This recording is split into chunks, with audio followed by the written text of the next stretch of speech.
গর্দান কেটে টুকরো টুকরো করে ওই ক্যামেরাটা আপনি খুঁজে পাবেন না। এই যে আমার মোবাইল, এই মোবাইলের ভিতরে মেমোরি কার্ড আছে না? এই মেমোরি কার্ড যদি আমি হাতের তালুতে নেই তাহলে দেখা যাবে এটা ইস্পাতের তৈরি, পিতলের তৈরি, ছোট্ট 1 ইঞ্চির চেয়ে আরো ছোট সামান্য একটা ডিভাইস। এটার মাঝে আপনি তাকাইয়া দেখবেন উল্টাইয়া পাল্টাইয়া কিচ্ছু নাই। কিন্তু এটা যদি আবার মোবাইলের ভিতরে ঢুকান, ক্যামেরার ভিতরে ঢুকান, এটা কম্পিউটারে ঢুকান, জায়গা মতো টিপ দিলে 3 ঘন্টার বক্তৃতা সব ভেসে ওঠে। আমি কেমনে কথা বলেছি, আমার সাউন্ড, আমার বডি ল্যাঙ্গুয়েজ, আমার নড়াচড়া সব রেকর্ড হয়। 3 ঘন্টা, 5 ঘন্টা, 10 ঘন্টা, 100 ঘন্টা, 500 ঘন্টা, 1000 ঘন্টা। আনলিমিটেড পাওয়ারফুল মেমোরি কার্ড আছে যেটা ঘন্টার পর ঘন্টা রেকর্ড হতেই চলবে। বিজ্ঞানীরা যদি এমন মেমোরি কার্ড বানিয়ে ক্যামেরায় ঢুকাইয়া রেকর্ড করতে পারে, আমার আল্লাহ এর চেয়ে 1000 গুণ শক্তিশালী মেমোরি কার্ড গর্দানে ঢুকানোর ক্ষমতা আল্লাহর আছে না নাই? আল্লাহ সেটাই ঢুকাইয়া দুনিয়া আমাদেরকে পাঠাইছে। যাও এবার। এই জন্য তো আমরা যা মনে চাই করি না, যা সামনে পাই খাই না, যা মুখে আসে বলি না।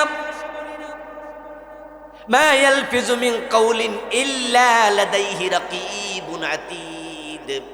কথা বলার সময় আমরা ভাবি প্রতিটা কথা রেকর্ড হবে, ক্যামেরা আছে। ভাইয়েরা আমার, মুখে যা আসে বলবেন না কিন্তু সাবধান, এ মুখ আপনার বিরুদ্ধে সাক্ষী দেবে। ইয়াউমা তাশহাদু আলাইহিম আলসিনাতুহুম। কোরআনে আল্লাহ বলে তোমাদের বিরুদ্ধে তোমাদের জিহ্বা সাক্ষী দেবে। ও আইদিহিম, তোমার হাত সাক্ষী দেবে। ও আরজুলুহুম, তাদের পা তাদের বিরুদ্ধে সাক্ষী দেবে। শাহিদা আলাইহিম সামউহুম, কান সাক্ষী দেবে। ও আবসারুহুম, চোখ সাক্ষী দেবে। ও জুলুদুহুম, গায়ের চামড়া সাক্ষী দেবে। মুখে যা আসে তা বলো না, সামনে যা পাও তা খেও না। যা মুখে আসে তা বলে, সামনে যা পা তাই খায়। তাই বাংলা প্রবাদ হয়েছে, পাগলে কিনা বলে ছাগলে কিনা। পাগলের মুখে যা আসে বলে। মায়ের কাছে যা বলা যায় তা মায়ের কাছে বলো, মায়েরটা বউয়ের সাথে নয়। আবার বউয়ের কাছে যা বলা যায় সেটা বউয়ের কাছে বলো, বউয়েরটা মায়ের সাথে নয়। যদি বউয়েরটা মায়ের কাছে কইয়া বউ, তাহলে বউ কব পাগল হয়েছেন যে কেউ জানেনি না, একাই। এসব কি কইতাছেন আপনি? আবার যদি আপনি বউয়েরটা মায়ের কাছে গিয়ে বলেন, মা বলবে কি রে পাগল হইছ, কি বলো সেসব আমার? মুখে যা আসে সব বলতে নেই। প্রতিটা কথার হিসাব আল্লাহর কাছে দিতে হবে। সামনে যা পাবেন তা খেতে নেই। ছাগলে যেখানে সেখানে মুখ দেয়, কিন্তু কিছু মানুষ সমাজে আছে হালাল বোঝে না, হারাম বোঝে না, সামনে যা পায় খেয়ে নেয়, নিজেরটাও খায়, বোনেরটাও খায়, ভাইয়েরটাও খায়। উলাইকা কাল আনআম বাল হুম আদাল, তারা গরু ছাগল আরো নিকৃষ্ট। হাসরের ময়দানে আল্লাহর সামনে পুরাটা জীবনের হিসাব করায় গন্ডায় সকল মানুষকে উপস্থাপন করতে হবে। এই জন্য হযরত ওমর রাদিয়াল্লাহু তাআলা আনহু বলেছেন, হাসিবু আনফুসাকুম ক্বাবলা আন তুহাসাবু ওয়াজিনু আনফুসাকুম ক্বাবলা আন তুজানু। ও আল্লাহর বান্দা, আল্লাহর কাছে যেহেতু হিসাব দিতে হবে, আল্লাহর কাছে হিসাব দেওয়ার আগে নিজের হিসাব নিজে করো। এটাকে বলা হয় আত্মসমালোচনা। আলহামদুলিল্লাহ, সুম্মা আলহামদুলিল্লাহ, আমরা ছাত্র জীবন থেকেই এমন একটি ইসলামী আন্দোলনের সংস্পর্শ পেয়েছি, এমন একটি মাহাউলে বড় হয়েছি যারা ছাত্র জীবন থেকে আমাদের শিখাইছে রাতের বেলায় ঘুমানোর আগে একটু বালিশে মাথাটা রেখে সারাদিনের হিসাব করে ঘুমাইও, যে আজকে মিছা কথা কইছি কিনা, আজকে চোখের খেয়ানত হয়েছে কিনা, পর্দা লঙ্ঘন হয়েছে কিনা, আজকে কারো ক্ষতি করছি কিনা, আজকে জুলুম করে ফেলছে কিনা। এগুলো হিসাব করে যদি গুনাহ করে থাকো তাহলে তাওবাটা করে ঘুমাও। এমনও তো হতে পারে আজকের ঘুম জীবনের শেষ। এটাকে বলা হয় আত্মসমালোচনা।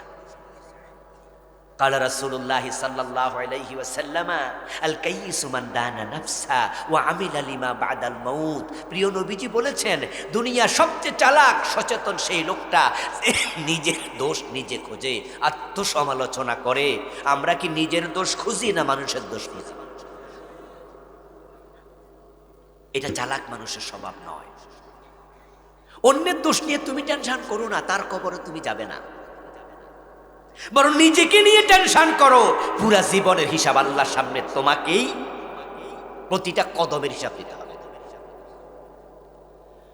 قال رسول الله صلى الله عليه وسلم لا تزول قدم ابن آدم يوم القيامة حتى يسأل عن خمس।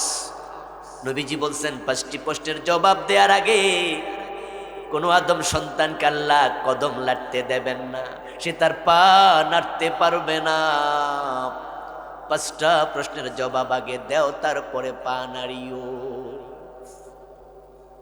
এই হাদিসটা ছাত্র জীবনে পড়েছি, কিন্তু এই হাদিসের ব্যাখ্যা যে আরেক হাদিস আছে এটা ছাত্র জীবনে পাই নাই। ও ব্যাখ্যাটা হলো পা নাড়বেন কেমনে। হাসরের ময়দানে যারা ডুববে প্রত্যেকের জন্য জায়গা বরাদ্দ থাকবে শুধু 2 পা রাখা পরিমাণ। এই হাদিসটা পাইছি এই বইটা লেখার সময়। এটা মোটা বই, অনেক বই, 400 পৃষ্ঠাওয়ালা। আমার লেখা মোট 9টা বই আছে আলহামদুলিল্লাহ, তার মাঝে এটা একটা। এটার নাম দিয়েছি আমি ওহির আয়নায় পরকাল। আয়নার সামনে দাঁড়ালে যেমন চেহারা পকপকা, ওহির সামনে দাঁড়ালে আখেরাত পরকাল পকপকা। মানুষের কবরে প্রশ্ন কয়টা হবে, প্রশ্নের জবাব কি হবে, হাসর কেমন হবে, ময়দান কেমন হবে, মিজান কেমন হবে, ফুলসেরাত কেমন হবে, জান্নাত কেমন হবে, জাহান্নাম কেমন হবে, সব আলোচনা কোরআন হাদিসে আছে না নাই? এজন্য এটার নাম দিছি ওহির আয়নায় পরকাল। 500-র উপরে হাদিসে নিয়েছি। এই বই লিখতে গিয়ে হাদিসটা পাইলাম, এর আগে আমি পাই নাই। ছাত্র জীবনেও কর্মজীবনেও হাদিসটা হলো প্রিয় নবীজি বলেছেন হাসরের ময়দানে যারাই ঢুকবে তাদের জন্য জায়গা থাকবেই 2 পা পরিমাণ। তো পা লাড়বে কেমনে? লাড়ার জায়গায় তো নেই। তবে কষ্টের খবর আছে, সেটা আছে কোরআনে।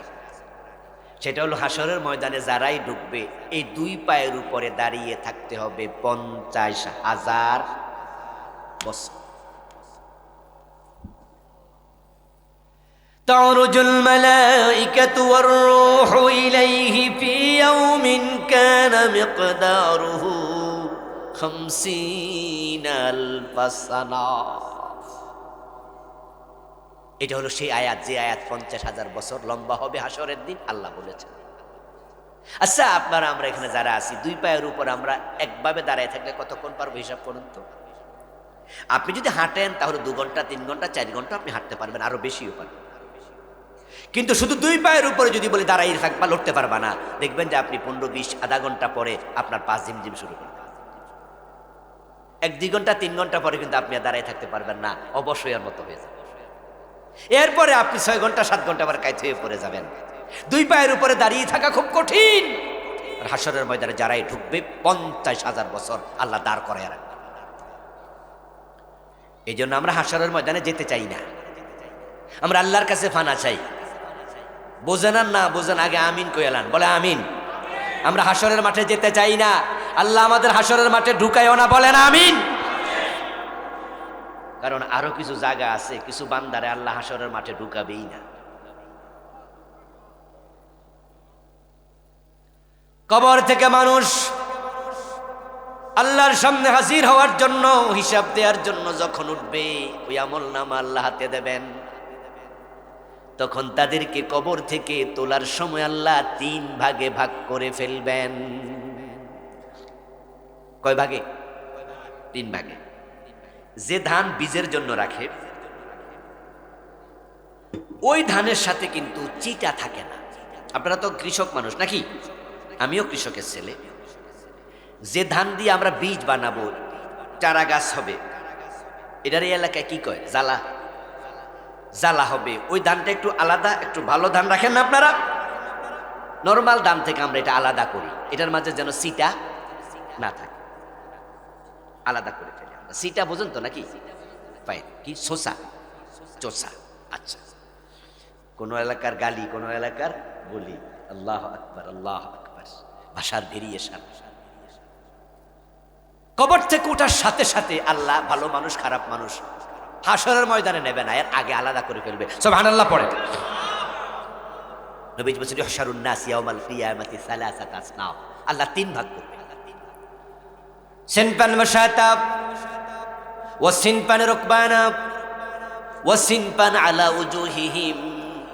কিছু মানুষ কবর থেকে উঠবে, ওঠার সাথে সাথে তাদেরকে অদৃশ্য শক্তি ধাক্কা মারবে, সামনে যাও। হুফাতান উরাতান গুরলা, তাদের গায়ে কাপড় নাই, পায়ের তলায় জুতা নাই, খতনা করানো হয় নাই, মায়ের পেটে শিশুর মতো তারা ল্যাংটা উলঙ্গ। কামা বাদানা আউয়ালা খালকিন নুঈদ, প্রথমে যেমনে বানাইছি তোমাদের আবার ওই রকম বানাবো। আল্লাহ কোরআনে, মায়ের পেট থেকে আসছো, খতনা ছিল, মুসলমানি ছিল, গোরলা, পায়ে জুতা ছিল মায়ের পেটে, হুফাত, গায়ে জামা কাপড় ছিল, উরাত। একবারে কবর থেকে আল্লাহ মায়ের পেটে শিশুর মতো উলঙ্গ তুলবে। উঠে দাঁড়ানোর সাথে সাথে পিছন থেকে অদৃশ্য শক্তি ধাক্কা মারবে, গো হেড, সামনে যাও। সামনে হাসরের ময়দান।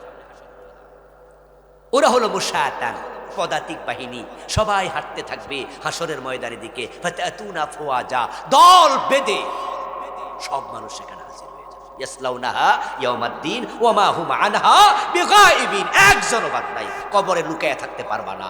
ওয়াইদাল কুবুরু বুসরা, কবর খুলে দেয়া, পেট থেকে কবর বের করে দেবে। এই মানুষগুলো হাঁটতে হাঁটতে হাঁটতে হাঁটতে তারা হাসরের ময়দানে চলে যাবে। আর বাকি দুই দলের কথা একটু পরে বলছি। হাসরের ময়দানে তারা পৌঁছে দেখবে হাসরের ময়দান তামা দিয়ে প্রস্তুত, আল্লাহ তামা দিয়ে বানায় রাখছে, একবারে মসৃণ। قال رسول الله صلى الله عليه وسلم يحشر الناس يوم القيامة على أرض بيضاء أفراء كقرصة النقي ليس فيها علم لشيء علم لأحد رواه البخاري। নবীজি বলেন তারা হাসরের ময়দানে গিয়ে দেখবে একবার আটার খামিরের মতো হাসরের মাঠ প্রস্তুত। আলা আরদিন বায়দা আফরা, বায়দা মানি সাদা, আফরা মানি লাল, লাল রং সাদা রং যদি এক জায়গায় মিশ্রণ করেন এটা লালও থাকবে না সাদাও থাকবে না, তামার কালার হবে। আল্লাহ তামা দিয়ে হাসরের মাঠ বানাবে। ঠিক মহিলারা আটার রুটি বানানোর আগে, ময়দার রুটি বানানোর আগে যেমন এটাকে খামির বানায় তেল টেল দিয়া সুন্দর করে, এর মাঝে যেরকম সমতল মসৃণ থাকে, হাসরের মাঠকে আল্লাহ মসৃণ বানাবে। আপনাকে আমাকে নাউজুবিল্লাহ যারা সেখানে যাবে বলবে ঢোক, ধাক্কায় ফেরেশতা ভিতরে ঢুকে দেবে। ওরা ঢুকেই দেখবে সূর্য মাথার উপরে।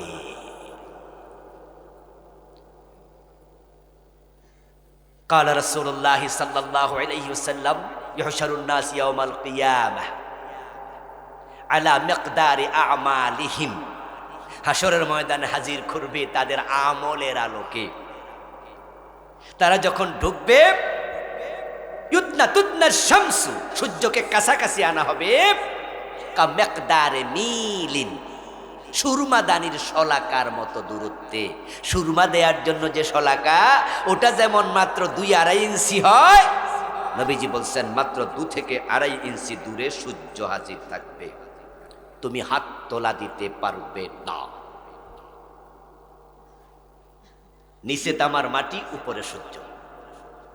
যখন মানুষগুলো হাসরের ময়দানে ঢুকে যাবে, আমরা যেমন ঘরে ঢুকে ফ্যানের সুইচে টিপ দেই, লাইটের সুইচে টিপ দেই, আল্লাহ সুইচ টিপ দেবেন, সূর্য তার আলো ছেড়ে দেবে।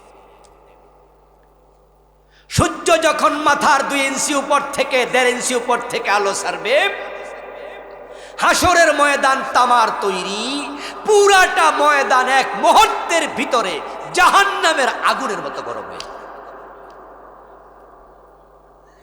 কারণ সূর্য হচ্ছে অগ্নিকুণ্ডের নাম। যেটা আমাদের এখান থেকে 9,30,00,000 মাইল দূরে। কিন্তু যখন চৈত্র মাসে তাপ দেয় মাত্র বাংলাদেশে 32, 30, 29 ডিগ্রি সেলসিয়াস তাপ আসে, তখনই কুয়ার পানি, পুকুরের পানি গরম হয়ে যায়। কুকুর জিহবা বের করে হাঁফায়। আমরা টিনের ঘরের নিচে বসতে পারি না, টিনের ঘর গরম হয়ে যায়। অথচ তাপমাত্রা মাত্র 29 ডিগ্রি, 30 ডিগ্রি, 28 ডিগ্রি। এর চেয়ে বেশি হলে হিট স্ট্রোক শুরু হয়ে যায়। সূর্যের ভিতরে তাপ আছে 1,40,00,000 ডিগ্রি সেলসিয়াস।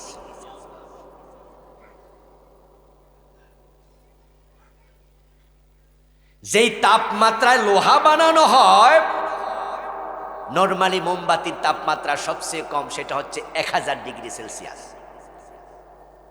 আর যখন কেরোসিন দিয়ে হয় সেটা হয় 1300 ডিগ্রি সেলসিয়াস। যখন কয়লা দিয়ে আগুন জ্বালায় ইট পোড়ানোর জন্য, সেটার সেলসিয়াস তাপমাত্রা আরও বাড়ে। আর যখন লোহা বানানোর জন্য ফ্যাক্টরিতে আগুন জ্বালায়, সেটার তাপমাত্রা হয় 1500 ডিগ্রির বেশি সেলসিয়াস। 1500 ডিগ্রি তাপমাত্রা তার চেয়ে বাড়াইয়া দিলে তখন লোহা গলে মোমের মতো নরম হইয়া ঢাইশের ভিতরে ঢুকে 300টা রড, 200টা রড, 500টা রড তৈরি হয়। এই যে আমার সামনে এটা আছে, এটাও তৈরি হয়েছে কোনো না কোনো ফ্যাক্টরিতে, ঠিক না? এটা 1500 ডিগ্রি অ্যাভাব, 1500 ডিগ্রির বেশি তাপমাত্রা, 1558, 1560, 1500 বেশি তাপমাত্রা দিলে এই লোহা গলে যায়, নরম হয়ে যায়। যেই তাপমাত্রা মাত্র 1500, এতে লোহা গলে যায়। আর সূর্যের ভিতরে 1,40,00,000। আমরা সবাই জানি যে আজকে আমরা যারা আছি, আগামী 100 বছর পরে হয়তো আমরা কেউই থাকবো না। গত 100 বছর আগে যারা পৃথিবীতে ছিলেন তাদের অনেকেই পৃথিবীতে এখন নাই। প্রমাণ হয়ে গেল পৃথিবী থাকার জায়গা নয়। যত ক্ষমতাসীন মানুষ হোক না কেন, এক পর্যায়ে তাকেও বিদায় নিতে হয়। এই যে চলে যাওয়াটা, এটা সুনিশ্চিত বিষয়। পৃথিবীতে মানুষের চিন্তার ভিন্নতা অনেক। ইংরেজি একটি প্রবাদ আছে, many mind many minds, many man many minds. মানুষ যখন বেড়ে যাবে, চিন্তারও ভিন্নতা বাড়বে। এক মায়ের পেটে 2 সন্তান সম্পূর্ণ ভিন্ন 2 চিন্তা করে, এমন ঘটনাও আছে। ভিন্ন 2 দল করে, এমন লোকও। শামীম ওসমান, নাসিম ওসমান আমাদের নারায়ণগঞ্জে, একজন আওয়ামী লীগের এমপি আর একজন জাতীয় পার্টির এমপি, এক ঘরে 2 জন। ভিন্ন আদর্শ মানুষ লালন করে, চিন্তার ভিন্নতা হয়।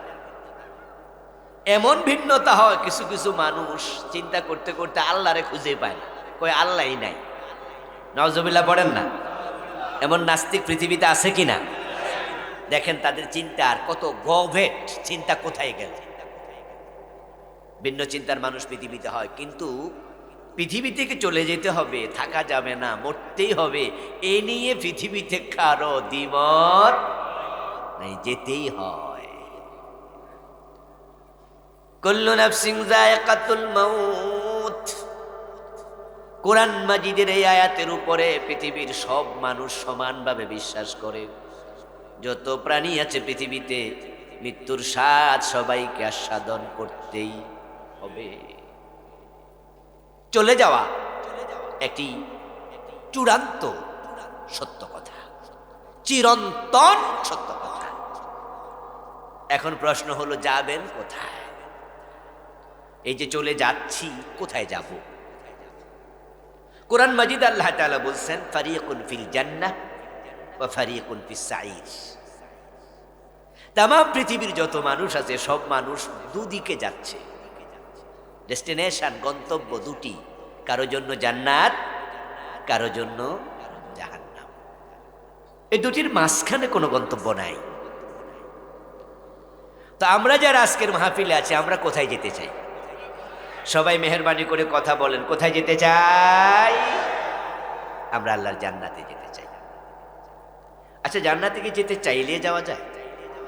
এটা আরেক মুসিবতের কথা। যেতে চাই, কিন্তু চাইলে পাওয়া যাবে না। যদি চাইলে জান্নাত পাওয়া যেত, হিন্দুরাও জান্নাত পেত। কারণ স্বর্গে যাওয়ার শখ ওদেরও আসেনি। আপনাদের গসিহাটা বাজারে গেল দেখবেন কোন কোন হিন্দু তার মরা বাবার ছবি দোকানে টানায়, টানায় ছবির মাঝে লিখছে স্বর্গীয় দুলাল চন্দ্র দাস। এরকম দেখছেন? স্বর্গীয় অমক ভৌমিক অমক বাবু। তাহলে বেড়া স্বর্গে যাবে না গেছে গা? আমরা যাবো, আর হেরা অলরেডি কি শখ। স্বর্গ আর জান্নাত, জান্নাত আর বেহেশত জিনিস কি তিনটা না একটাই? ইয়েস। যেমন কেউ বলে চোখ, কেউ বলে আখি, কেউ বলে নয়ন, জিনিস কয়টা? আরবিতে বলে জান্নাত, ফার্সিতে বলে বেহেশত, শব্দের পার্থক্য। ইংরেজিতে বলে হেভেন, বাংলায় বলে বাগান, সংস্কৃতিতে বলে স্বর্গ। জিনিস কিন্তু ঘুরে ফিরে, কেউ বলে লাউ, কেউ বলে কধু, কেউ বলে বউ, কেউ বলে বধূ, কেউ বলে আনন্দ, কেউ বলে ফুর্তি। ওরা বলেছিল ভাস্কর্য, আমরা হুজুররা বলছি এটাই হলো মূর্তি। মনে আছে আমাদের ফতুয়া? কিন্তু কিছু লোক করে বোঝানো খুব কঠিন। এই যে আজকের মাহফিল আমি বললাম হিন্দুরাও স্বর্গে যেতে চায়, চাইলে তো যাওয়া যায় না। কোন হিন্দু কি বেহেশতে গেছে? যাবে? চাইলে কি যাওয়া যায়? বেহেশত যিনি বানাইছেন, স্বর্গ যিনি বানাইছেন, কোন কোন ক্রাইটেরিয়ায় জীবন চালালে স্বর্গ পাওয়া যায়, বেহেশত পাওয়া যায়, এই ক্রাইটেরিয়ার কথা যিনি বানাইছেন তিনি তার কিতাব নাজিল করে মানুষকে শুনাইছে। এই কাজ করলে জান্নাত। কিন্তু অনেকের আমরা বুঝাইতে পারি না, ওদেরকে বুঝাইতে পারি নাই। বলেছি যে তোমরা এই মূর্তি বানাইও না, ওরা কয় না হুজুর আমরা ভাস্কর্য বানাইতেছি। চাচা সুদ খায় না, আগে সুদ খাইতো এখন ইন্টারেস্ট খায়, আগে বাংলায় খাইতো এখন ইংরেজিতে খাইতেছে। শব্দ চেঞ্জ করে বুদ্ধিমানের পরিচয় দিচ্ছে, আর আমাদেরকে তারা বোকা ভাবছে, মূর্খকে হাইকোর্ট দেখানো। আরে ভাই, মূর্তির হাত আছে, পা আছে, চক্ষু কর্ণ নাসিকা আছে। তোমরা যে ভাস্কর্য বানাইছো এটার কি হাত পা নাই? তো পার্থক্য কোথায়? বরং আমাদের হিন্দুরা যে মূর্তি বানায় এগুলো এক একটা 3 হাত লম্বা, 2 হাত লম্বা, 2.5 হাত লম্বা, 4 হাত লম্বা। আর তোমরা যে বানাইছো একটা 10 হাত লম্বা বানাইছো। এটা বলুন তো, মূর্তি বানানো মুসলমানের কাজ না মুশরিকের কাজ? মুসলমান মূর্তি বানাতে পারে? কথা শুনে না, আমাদের না শুনে মূর্তি বানাইলো। কিন্তু আল্লাহ তাআলা এত অসন্তুষ্ট হলো, শাহজালালের বাংলাকে মূর্তির বাংলায় রূপ দেয়া, এটা আল্লাহর কাছে ভালো লাগে নাই। তাই এমন ভাবে আল্লাহ তাআলা তাদের দর্শনকে পরাজিত করেছে, ওই মূর্তির গলার মাঝে রশি লাগিয়ে মাটিতে ফেলা হয়েছে। কোন কোন মূর্তির মাথায় উঠে মানুষ প্রস্রাব করে দিয়েছে। চূড়ান্ত বেজ্জতি হলো তারা। হিন্দুরা স্বর্গে যেতে চায়। তো আজকের মাহফিলে কোনো হিন্দু যদি আসে অথবা আওয়াজ শোনে, উনি মনে কষ্ট পাবে আর বলবে দেখছো আমরা একটু স্বর্গে যাইতে চাই, হুজুররা কত খারাপ, স্বর্গ যাইতে দিব না। না রে দোস্ত, হিন্দু ভাই তোমাকে বলছি আমরা তুমি স্বর্গে যাও এটা চাই না, এমনটা না। আমরা চাই আমরা সবাই মিলে আল্লাহর জান্নাতে যাই, ঠিক কিনা? তবে চাইলে পাওয়া যায় না। জান্নাতে যাওয়ার জন্য কিছু শরীয়তের বিধান আছে, শর্ত আছে, আল্লাহর দেয়া শর্ত মেনে চলতে হয়। মুসলমানদের মাঝে জান্নাতে যেতে চায় না এমন কোন মুসলমান আপনি আদৌ পাবেনই না। বরং যে একার কাটটাবে না মাঝে হেতেরে জিগাইবেন বেহেশতে যাইবেন নি, মুস্কি হাসি দিয়ে বলবো চলেন, পারলে এখনই ঢুকে যায়। আমার প্রিয় ভাইয়েরা, যাওয়ার জায়গা দুইটি, চূড়ান্ত গন্তব্য কারো জান্নাত কারো জাহান্নাম। এখন আল্লাহ তাআলা কাকে জান্নাত দেবেন কাকে জাহান্নাম দেবেন সেটা সম্পূর্ণ নির্ভর করবে তার ব্যক্তিগত আমলের উপর। যার যার আমল তার তার হাসর, যার যার আমল তার তার কবর। আপনার আমল যেমন আপনার হাসর হবে ঠিক। নবীজির একজন সাহাবী নবীজি সাল্লাল্লাহু আলাইহি ওয়াসাল্লামের কাছে গিয়ে একদিন প্রশ্ন করলেন, ইয়া রাসূলুল্লাহি মাতাস সাআব, হে প্রিয় রাসূল, কিয়ামত কবে হবে আমি জানতে চাই। মানে ওই সাহাবী ভাবতেছে যেহেতু রাসূল আমাদেরকে কিয়ামত সম্পর্কে শিখাচ্ছেন, শোনাচ্ছেন, বুঝাচ্ছেন, বলছেন, ডেফিনিটলি উনি কিয়ামত কবে হবে সেই এলমও উনার হয়তো ও ভাবছে নিশ্চয় আছে। এরকম চিন্তা করে বলছে মাতাস সাআ, হুজুর কিয়ামতটা কবে। কিন্তু নবীজির কাছে ওনার প্রশ্নটা পছন্দ হয়নি। নবীজি তাকে উল্টা বললেন, মা আদাত্তা লাহা, এ আল্লাহর বান্দা, কিয়ামত কবে এটা জিজ্ঞেস করতে আসছো? কিয়ামত তুমি বোঝো? আরে কিয়ামত কি এটা বোঝো? কিয়ামত মানে তো হলো আল্লাহর কাছে পুরা জীবনের হিসাব দেওয়ার জন্য দুই পায়ে খাড়াইয়া যাওয়া। কামা ইয়াকুম কিয়ামত, কিয়ামুন দাঁড়ানো। কিয়ামত মানে হলো আল্লাহর সামনে দাঁড়ানো। আর তুমি জানতে আসছো কিয়ামত কবে, তো তুমি আগে আমারে বলো তো, মা আদাত্তা লাহা, তোমার কি প্রস্তুতি আছে হিসাব দেয়ার? সাহাবী লজ্জা পেলেন। তিনি আবার বলছেন, ইয়া রাসূলুল্লাহ মা আদাত্তু লাহা ইল্লা আন্নী উহিব্বুল্লাহ ওয়া রাসূলহু। ও প্রিয় রাসূল, প্রস্তুতি ভালো নয়, তবে আমি আল্লাহ এবং তার রাসূলকে বড্ড ভালোবাসি, এই প্রস্তুতিটা আমার আছে। এটা শুনে প্রিয় নবী আবার তার উপর খুশি হয়ে বললেন, আনতা মা'মান আহবাবতা, তাহলে তুমি বাড়ি চলে যাও, তুমি যাকে ভালোবাসো তার সাথে তোমার হাসর হবে। আপনার আমল, আপনার কর্ম, আপনার হাসর, আপনার কবর। আমরা জান্নাতে যেতে চাই, জাহান্নামে কেউ যেতে চাই না, কিন্তু কিছু মানুষ জাহান্নামী হবে। বরং নবীজি বলেছেন যে উনার উম্মত হবে ৭৩ দল, তার মাঝে জান্নাতি হবে মাত্র, আর জাহান্নামী হবে কত দল? তাহলে জাহান্নামী সংখ্যাই বেশি। আমরা যেতে চাই না, কিন্তু এমন কাম করছি যে কামে জান্নাত পাওয়া যায় না। এই যে আজকের মাহফিলে আপনারা যারা আছেন, আমি যদি প্রশ্ন করি জাহান্নামে কে কে যেতে চান, দোজকে কে কে যেতে চান, আদৌ কি কেউ হাত তুলবে? কিন্তু এখানে সুদখোর আছে না? কথা বলতে হবে তো। এখানে ঘোষখোর ২-৪ জন আসেনি? এখানে রোজা রাখে না, নামাজ পড়ে না, ঠিক মতো ফেস লাগাইয়া দেয় এমন ২-৪ জন বেনামাজি নাই? বোনের হক দেয় না, বউয়ের মোহরানা দেয় না, মানুষের হক নষ্ট করে, ওজনে কম দেয়, মালে বেজাল দেয়, মানুষ ঠকায়, প্রতারণা করে, জুলুম করে, এমন ২-৪ জন এখানে নাই? হেরো যদি বই দুজকে যাইবেননি, কি কইব? কব না। এই জন্য আল্লাহ তাআলা আমল নামা রেখেছেন। আমল নামা, নামা মানে লিখা খাতা। ওয়া কুল্লু ইনসানিন আলজামনাহু তায়রাহু ফি উনুকিহি ওয়া নুখরিজু লাহু ইয়াওমাল কিয়ামাতি কিতাবান ইয়ালকাহু মানশুরা। আপনার আমলের আলোকে আখিরাত হবে। তাই যাদেরকে ফেরেশতা কিয়ামতের দিন জান্নাত দেবে, আল্লাহর বন্টিত জান্নাত, ফেরেশতারা তখন জান্নাতের সার্টিফিকেট, জান্নাতে যে যাওয়ার অনুমতি, জান্নাতের চাবি আপনাকে দেওয়ার সময় বলবে, জাযাআম বিমা কানু ইয়ামালুন, জাযাআম বিমা কুনতুম তা'মালুন। কোরআনের আয়াত। ফেরেশতা বলবে, তোমার এই জান্নাত তোমার দুনিয়ার আমলের খুশি হয়ে আল্লাহ দিয়েছে। সুবহানাল্লাহ পড়ে। এটা তোমার কৃতকর্মের ফল। এজন্য আমরা কি কাজ করছি, জান্নাত পাওয়ার উপযুক্ত কিনা, আল্লাহ হিসাবের ব্যবস্থা করে আমাদের গড্ডানের ভিতরে আমল নামার রেকর্ডার ঢুকাইয়া আমাদের পৃথিবীতে পাঠাইছে। ওয়া কুল্লু ইনসান, প্রতিটা মানুষ, আলজামনাহু তায়রাহু ফি উনুকিহি, তার গর্দানের মাঝে আমল নামার ক্যামেরা আমি ঢুকাইয়া দিছি।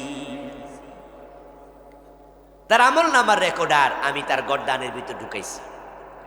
ওয়া নুখরিজু লাহু ইয়াওমাল কিয়ামা, এটাকে আমি কিয়ামতের দিন টেনে বের করব কিতাবান, বই আকারে, ইয়ালকাহু মানশুরা, সেইটাকে তার সামনে খোলা পাবে। তারপরে তার আমল নামাটা তার হাতে ধরিয়ে আমি বলবো, ইকরা কিতাবাক, তোমার আমল নামা তুমি পড়ো। কাফা বিনাফসিকা আল-ইয়াওমা আলাইকা হাসিবা, তোমার আমল নামা পড়ে হিসাব দেওয়ার জন্য আজকে কোনো সাহায্যকারী দরকার নাই, তুমি নিজে একাই আজকে যথেষ্ট। প্রত্যেক মানুষ আমল নামা নিজের চোখে দেখবে এবং তার দুনিয়ায় যে আমল সে করেছে দেখতে পাবে, একটা আমলও বাদ নাই, সব লিখা হয়ে গেছে। এমন কোন মানুষ নাই যার গর্দানের ভিতরে ক্যামেরা নাই। আল্লাহ তাআলা কেমনে কোন জায়গায় কেমনে ঢুকাইতে সব তিনি ভালো জানেন। মানুষের আমল নামার ক্যামেরাটা উনি কয় আলজামনাহু ফি উনুকিহি, উনুকুল মানে গর্দান, আল্লাহ তাআলা গর্দানের ভিতরে ঢুকাইছে। আচ্ছা, হাঁটুর ভিতরে ঢুকাইলো না কেন? এটা তো হাঁটুর ভিতরে ঢুকাইতে পারতো। কারণ হলো এমন মানুষ পৃথিবীতে আছে যাদের হাঁটুয়ে নাই, ঠ্যাঙের অর্ধেকই নাই, রানের গোড়া থেকে নাই, এমন মানুষ আছে না? তো যদি তার হাঁটুর মাঝে আমল নামা থাকতো, হে তো যা খুশি মনে চায় তা করুক, ক্যামেরাই নাই। যদি আল্লাহ হাতের গিরার ভিতরে দিত, তাহলে হাত ছাড়া মানুষ আছে না, সে বলতে পারতো দুনিয়া মস্ত বড়, খাও দাও ফুর্তি করো, যা ইচ্ছা তাই করো, ক্যামেরাই তো নাই। হাঁটু ছাড়া মানুষ আছে, কনুই ছাড়া মানুষ আছে, কিন্তু গর্দান ছাড়া। এই জন্য আল্লাহর সিলেকশন বড় মারাত্মক। তুমি আছো যেখানে গর্দান সেখানে, গর্দান যেখানে রেকর্ডার সেখানে, ক্যামেরা সেখানে। টয়লেটের ভিতরে একা থাকো, কিন্তু গর্দান যেহেতু আছে ওখানে যা করো সেটাও রেকর্ড হয়।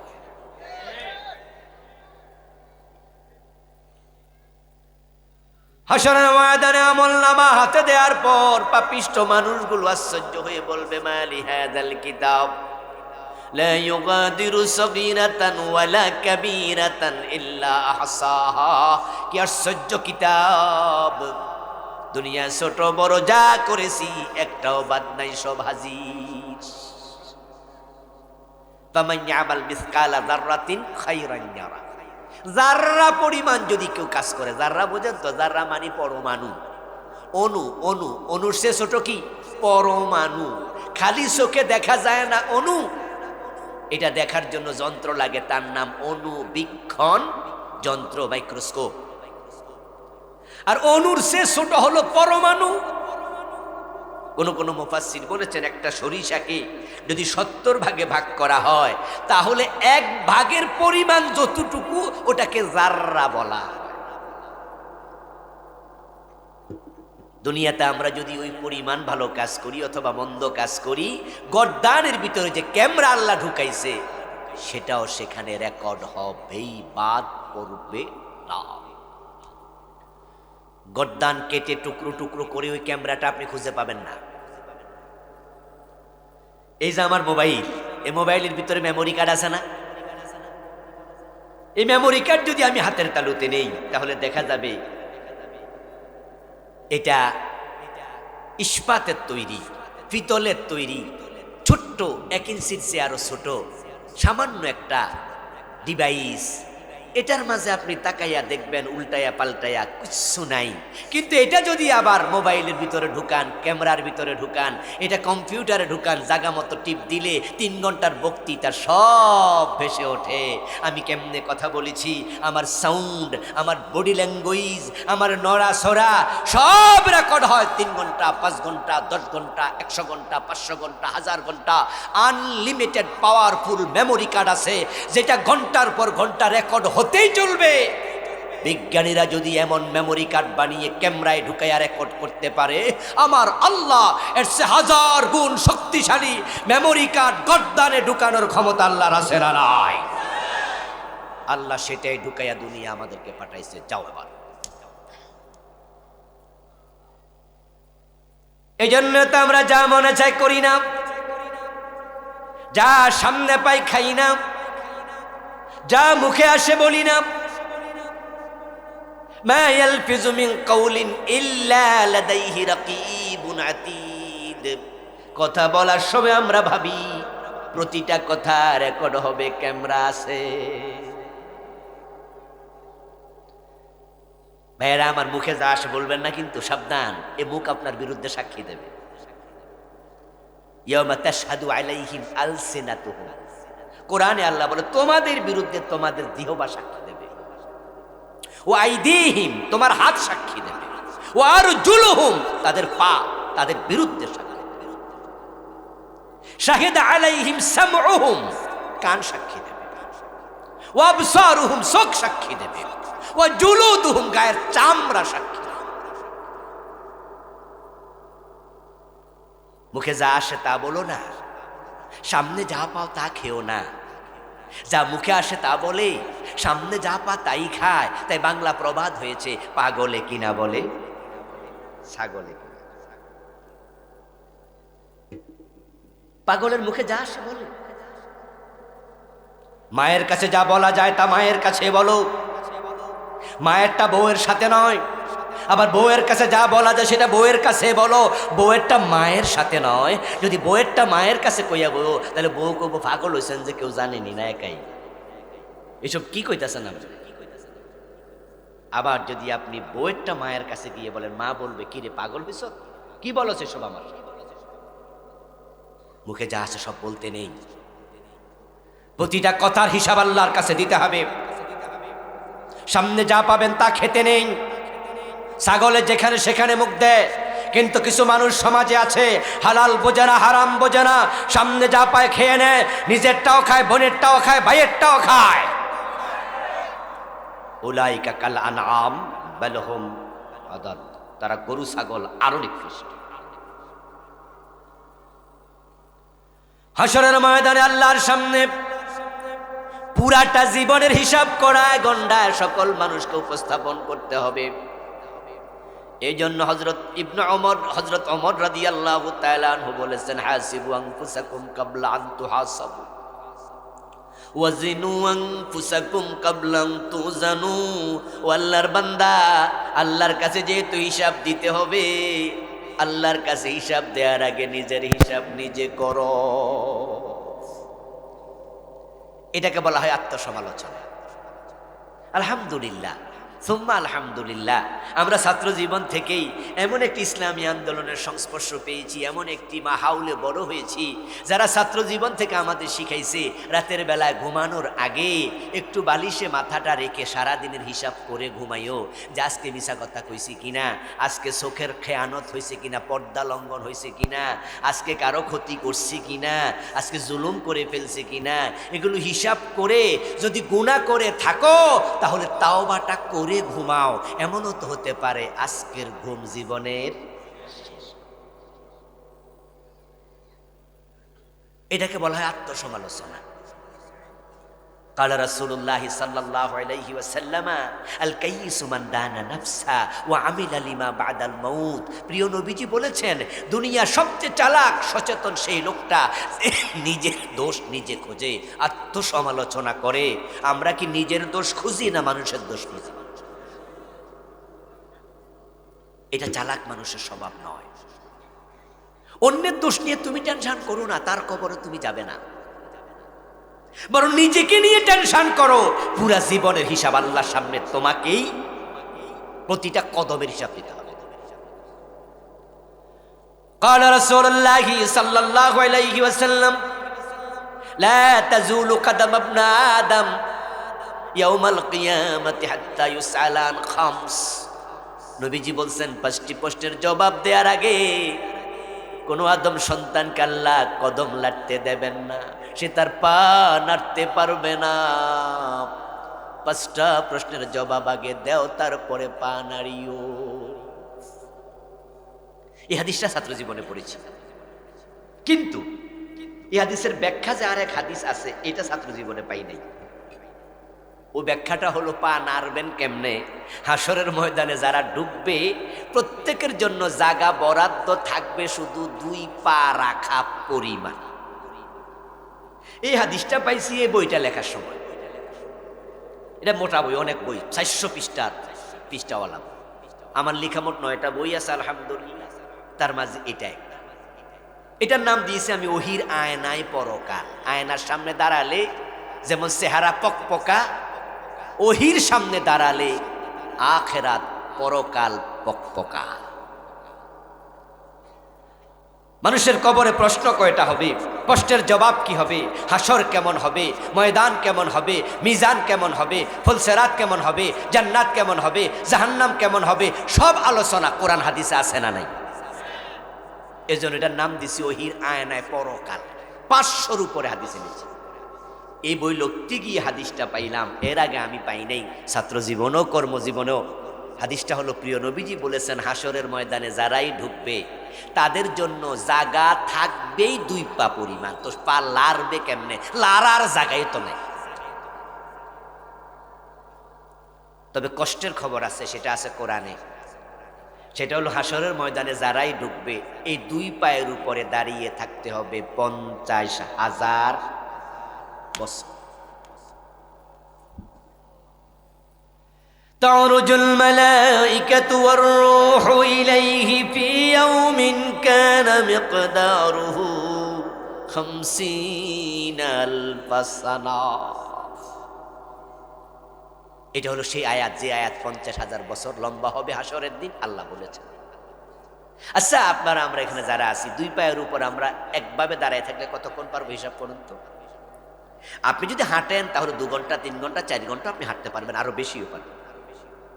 কিন্তু শুধু 2 পায়ের উপরে যদি বলি দাঁড়াই থাকবা, লড়তে পারবা না, দেখবেন যে আপনি 15-20 আধা ঘন্টা পরে আপনার পা ঝিমঝিম শুরু করবে। 1-2 ঘন্টা 3 ঘন্টা পরে কিন্তু আপনি আর দাঁড়াই থাকতে পারবেন না, অবশ্যই এর মতো হয়ে যাবে। এরপরে আপনি 6 ঘন্টা 7 ঘন্টা আবার কাইতে হয়ে পড়ে যাবেন। 2 পায়ের উপরে দাঁড়িয়ে থাকা খুব কঠিন। আর হাসরের ময়দানে যারাই ঢুকবে 50,000 বছর আল্লাহ দাঁড় করায় রাখবে। এই জন্য আমরা হাসরের ময়দানে যেতে চাই না, আমরা আল্লাহর কাছে ফানা চাই। বোঝেন আর না বোঝেন, আগে আমিন কইলান, বলে আমিন। আমরা হাসরের মাঠে যেতে চাই না, আল্লাহ আমাদের হাসরের মাঠে ঢুকায়ও না, বলেন আমিন। কারণ আরো কিছু জায়গা আছে, কিছু বান্দারে আল্লাহ হাসরের মাঠে ঢুকাবেই না। কবর থেকে মানুষ আল্লাহর সামনে হাজির হওয়ার জন্য, হিসাব দেওয়ার জন্য যখন উঠবে, ওই আমলনামা আল্লাহ হাতে দেবেন, তখন তাদেরকে কবর থেকে তোলার সময় আল্লাহ 3 ভাগে ভাগ করে ফেলবেন। কয় ভাগে? 3 ভাগে। যে ধান বীজের জন্য রাখে, ওই ধানের সাথে কিন্তু চিটা থাকে না। আপনারা তো কৃষক মানুষ নাকি? আমিও কৃষকের ছেলে। যে ধান দিয়ে আমরা বীজ বানাবো, চারা গাছ হবে, এটার এই এলাকায় কি কয়? জ্বালা। জ্বালা হবে। ওই ধানটা একটু আলাদা, একটু ভালো ধান রাখেন না আপনারা? নর্মাল ধান থেকে আমরা এটা আলাদা করি, এটার মাঝে যেন সিটা না থাকে, আলাদা করে ফেলি আমরা। সিটা বোঝেন তো নাকি? পাই কি? শোষা, চোষা। আচ্ছা, কোন এলাকার গালি, কোন এলাকার বলি। আল্লাহ আকবার, আল্লাহ আকবার, ভাষার ভেরিয়েশন। কবর থেকে ওঠার সাথে সাথে আল্লাহ ভালো মানুষ খারাপ মানুষ হাসরের ময়দানে নেবে না, এর আগে আলাদা করে ফেলবে। সুবহানাল্লাহ পড়ে। নবীজি বলেছেন ইহশারুন নাস ইয়াউমাল কিয়ামাতি সালাসাত আসনাফ। আল্লাহ 3 ভাগ করবে। সিনফান মাশাতাব ওয়া সিনফান রুকবানা ওয়া সিনফান আলা উজুহিহিম। কিছু মানুষ কবর থেকে উঠবে, ওঠার সাথে সাথে তাদেরকে অদৃশ্য শক্তি ধাক্কা মারবে, সামনে যাও। হুফাতান উরাতান গুরলা, তাদের গায়ে কাপড় নাই, পায়ের তলায় জুতা নাই, খতনা করানো হয় নাই, মায়ের পেটে শিশুর মতো তারা ল্যাংটা উলঙ্গ।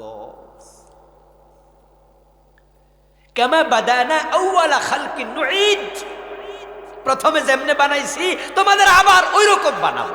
আল্লাহ কোরআনে। মায়ের পেট থেকে আসছো, খতনা ছিল, মুসলমানি ছিল, গোরলা, পায়ে জুতা ছিল মায়ের পেটে, হুফাত, গায়ে জামা কাপড় ছিল, উরাত। একবারে কবর থেকে আল্লাহ মায়ের পেটে শিশুর মতো উলঙ্গ তুলবে। উঠে দাঁড়ানোর সাথে সাথে পিছন থেকে অদৃশ্য শক্তি ধাক্কা মারবে, গো হেড, সামনে যাও। সামনে হাসরের ময়দান। ওরা হলো মুশাতান, পদাতিক বাহিনী সবাই হাঁটতে থাকবে হাসরের ময়দানের দিকে, ফাতাতুনা ফুয়াজা, দল বেঁধে সব মানুষ সেখানে হাজির হয়ে যাবে। ইয়াসলাউনাহা ইয়াউমাদ্দিন ওয়া মা হুম আনহা বিগাইবিন, একজনও বাদ নাই, কবরে লুকায়া থাকতে পারবা না। ওয়াইদাল কুবুরু বুসরা, কবর খুলে দেয়া, পেট থেকে কবর বের করে দেবে। এই মানুষগুলো হাঁটতে হাঁটতে হাঁটতে হাঁটতে তারা হাসরের ময়দানে চলে যাবে। আর বাকি দুই দলের কথা একটু পরে বলছি। হাসরের ময়দানে তারা পৌঁছেই দেখবে হাসরের ময়দান তামা দিয়ে প্রস্তুত, আল্লাহ তামা দিয়ে বানায় রাখছে, একবারে মসৃণ।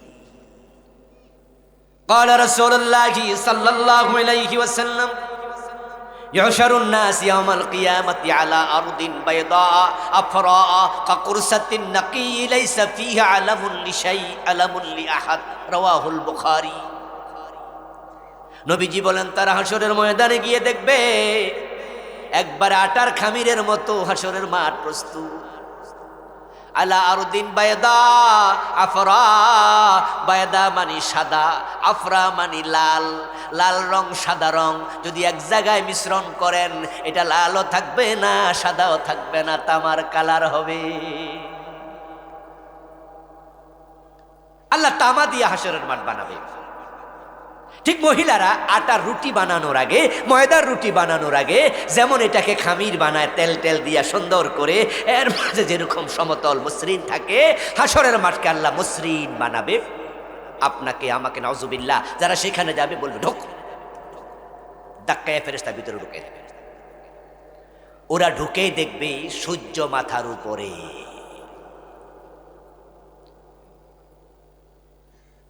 قال رسول الله صلى الله عليه وسلم يحشر الناس يوم القيامة على مقدار أعمالهم, হাসরের ময়দানে হাজির করবে তাদের আমলের আলোকে। তারা যখন ঢুকবে ইউদনা তুদনা শামসু, সূর্যকে কাছাকাছি আনা হবে, কা মিকদারে মিলিন, সুরমা দানির শলাকার মতো দূরত্বে। সুরমা দেওয়ার জন্য যে শলাকা ওটা যেমন মাত্র 2-2.5 ইঞ্চি হয়, নবীজি বলছেন মাত্র 2 থেকে 2.5 ইঞ্চি দূরে সূর্য হাজির থাকবে, তুমি হাত তোলা দিতে পারবে না। নিচে তামার মাটি, উপরে সূর্য। যখন মানুষগুলো হাসরের ময়দানে ঢুকে যাবে, আমরা যেমন ঘরে ঢুকে ফ্যানের সুইচে টিপ দেই, লাইটের সুইচে টিপ দেই, আল্লাহ সুইচ টিপ দেবেন, সূর্য তার আলো ছেড়ে দেবে। সূর্য যখন মাথার 2 ইঞ্চি উপর থেকে 1.5 ইঞ্চি উপর থেকে আলো ছাড়বে, হাসরের ময়দান তামার তৈরি, পুরাটা ময়দান এক মুহূর্তের ভিতরে জাহান্নামের আগুনের মতো গরম হয়ে যাবে। কারণ সূর্য হচ্ছে অগ্নিকুণ্ডের নাম, যেটা আমাদের এখান থেকে 9,30,00,000 মাইল দূরে। কিন্তু যখন চৈত্র মাসে তাপ দেয় মাত্র বাংলাদেশে 32, 30, 29 ডিগ্রি সেলসিয়াস তাপ আসে, তখনই কুয়ার পানি, পুকুরের পানি গরম হয়ে যায়। কুকুর জিহবা বের করে হাঁফায়। আমরা টিনের ঘরের নিচে বসতে পারি না, টিনের ঘর গরম হয়ে যায়। অথচ তাপমাত্রা মাত্র 29 ডিগ্রি, 30 ডিগ্রি, 28 ডিগ্রি, এর চেয়ে বেশি হলে হিট স্ট্রোক শুরু হয়ে যায়। সূর্যের ভিতরে তাপ আছে 1,40,00,000 ডিগ্রি সেলসিয়াস।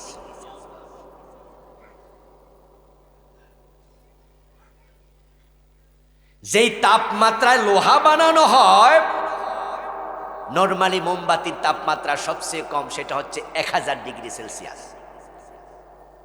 আর যখন কেরোসিন দিয়ে হয় সেটা হয় 1300 ডিগ্রি সেলসিয়াস। যখন কয়লা দিয়ে আগুন জ্বালায় ইট পোড়ানোর জন্য, সেটার সেলসিয়াস তাপমাত্রা আরো বাড়ে। আর যখন লোহা বানানোর জন্য ফ্যাক্টরিতে আগুন জ্বালায়, সেটার তাপমাত্রা হয় 1500 ডিগ্রির বেশি সেলসিয়াস। 1500 ডিগ্রি তাপমাত্রা তার সে বাড়াইয়া দিলে তখন লোহা গলে মোমের মতো নরম হইয়া ঢাইশের ভিতরে ঢুকে 300টা রড, 200টা রড, 500টা রড তৈরি হয়। এই যে আমার সামনে এটা আছে, এটাও তৈরি হয়েছে কোনো না কোনো ফ্যাক্টরিতে, ঠিক না? এটা 1500 ডিগ্রি অ্যাভাব, 1500 ডিগ্রির বেশি তাপমাত্রা, 1558, 1560, 1500-র বেশি তাপমাত্রা দিলে এই লোহা গলে যায়, নরম হয়ে যায়। যেই তাপমাত্রা মাত্র 1500, এতে লোহা গলে যায়। আর সূর্যের ভিতরে 1,40,00,000 জায়গা। এই জন্য আল্লাহর কাছে আমরা ফানা চাই, এখানে আমরা যেতে চাই না। এই মানুষগুলোকে এক পর্যায়ে আল্লাহ তাআলা হিসাব নেবেন, আমল নামা দিয়ে বলবে হিসাব দে। কেমন হিসাব একটু পরে বলি।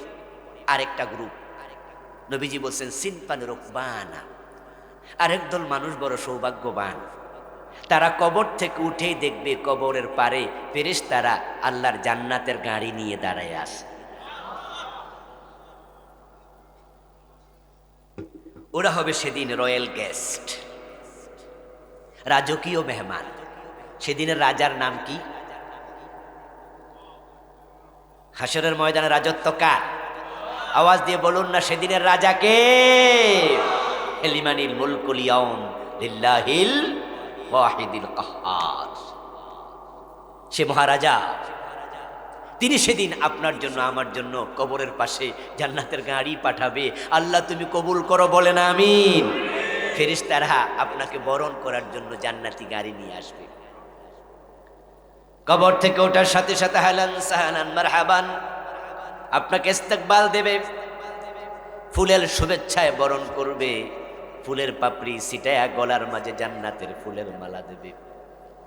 তারপরে আল্লাহর জান্নাতের গাড়িতে তুলে ওই গাড়িতে করে ডিরেক্ট আরশে আজিমের নিচে চলে যাবে। হাসরের ময়দানে ওরা গেল না। নবীজি বলছেন সাবআতুন ইউযিল্লুহুমুল্লাহু ফি যিল্লিহি ইয়াওমা লা যিল্লা ইল্লা যিল্লুহু।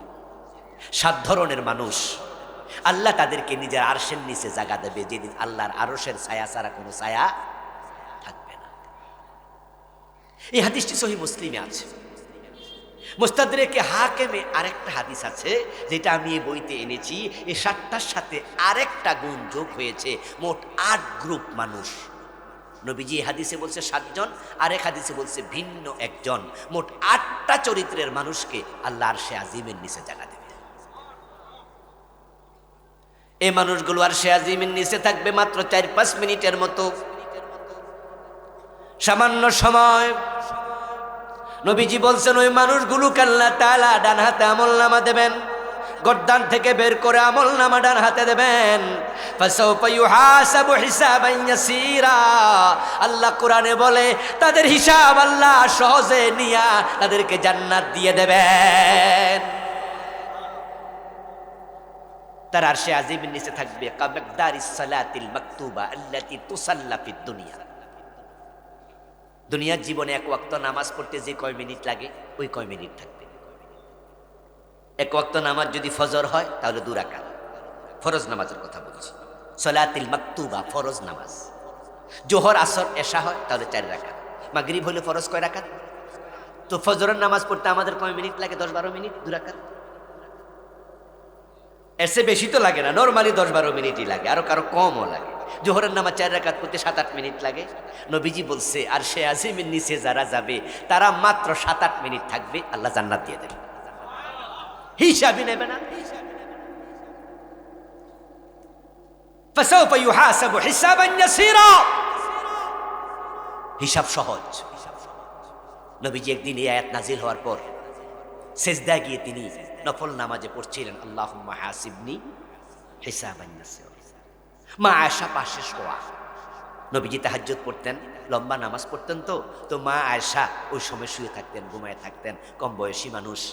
মাঝে মাঝে উনি তাহাজ্জুদ করতেন, কিন্তু নবীজি প্রতিদিন পড়তেন। তো সেজদা নবীজি পড়ছে আল্লাহুম্মা হাসিবনি হিসাবান ইয়াসীরা। মা আয়েশা বলছেন সামিতুন নবিয়্য সাল্লাল্লাহু আলাইহি ওয়াসাল্লাম ইয়াকুলু ফি বা'দি সালাতিহি আল্লাহুম্মা হাসিবনি হিসাবান ইয়াসীরা। ফাকুলতু ইয়া রাসূলাল্লাহি ওয়া মাল হিসাবুল ইয়াসীর? ক্বালা আন ইয়ানজুরা ফি কিতাবিহি ফায়াতাজাওয়াজা আনহু। সুবহানাল্লাহ পড়েন। রাসূল সালাম ফিরালেন। আমি রাসূলকে প্রশ্ন করলাম, হে আল্লাহর নবী, আপনাকে শুনতেছি আপনি নামাজের সেজদায় বলতেছেন, ও আল্লাহ তুমি আমার সহজ হিসাব নিও। তো সহজ হিসাবটার ব্যাখ্যা কি একটু যদি আমারে জানাতেন। নবীজি তখন বলেন সহজ হিসাব মানে হলো আল্লাহ গর্দান থেকে আমলনামা বের করে যার ডান হাতে দেবে তাকে আমলনামা খুলতেও বলবেন না, পড়তেও বলবেন না, শুধু এক নজর তাকাইয়া বলবেন যা যা তোরে জান্নাত দিয়ে দিলাম। فإنه من نوكش عذب فإنه من نوكش هلك। নবীজি বলছেন যে যারে আল্লাহ বলবে হিসাব দে, উপায়। এই মানুষগুলো আর সে আজিমের নিচে জায়গা পেয়ে গেল। কি কি চরিত্রের মানুষ, কোন কোন চরিত্র থাকলে আর সে আজিমের নিচে জায়গা পাওয়া যায়, এটা জানা দরকার আছে না নাই? জানবেন, পড়বেন। এই বই তো আমি লিখেছি, আমার ড্রাইভারের কাছে বই আছে, যাওয়ার সময় একটু বই করে নিয়ে যাবেন। মুসলিমে আছে, বুখারীতে আছে, বই কিনে পড়বেন। আজকে আমি ওইদিকে গেলে আরেক আলোচনা মিস করব, এই জন্য আমি সে 8 জনের কথা বললাম না। এখন বাকি রইল আরেক দল। মোট কয় দল হবে মা ভুলে গেছেন নাকি? ওয়াজ কয় দল হবে? তাহলে এক দল হাসরের ময়দানে অলরেডি ঢুকে গেছে। ওরা উত্তপ্ত ঘামের মাঝে দাঁড়ায় আছে, 50,000 বছর এইভাবে থাকবে। আল্লাহ হিসাব শুরুই করবে না, বলবে এবার থাক। আরেক দল অলরেডি জান্নাতে চলে গেছে, 5 মিনিটে শেষ। সুবহানাল্লাহ, সুবহানাল্লাহ। আল্লাহ তুমি তৌফিক দাও, বলেন আমিন। ওয়াসিনফান আলা উজুহিহিম, আরেক দল বড় হতভাগা, যারা কবর থেকে ওঠার সাথে সাথে আল্লাহ তাদেরকে উল্টাইয়া দেবে। তাদের পা চলে যাবে উপরে, তাদের মাথা চলে যাবে নিচের দিকে।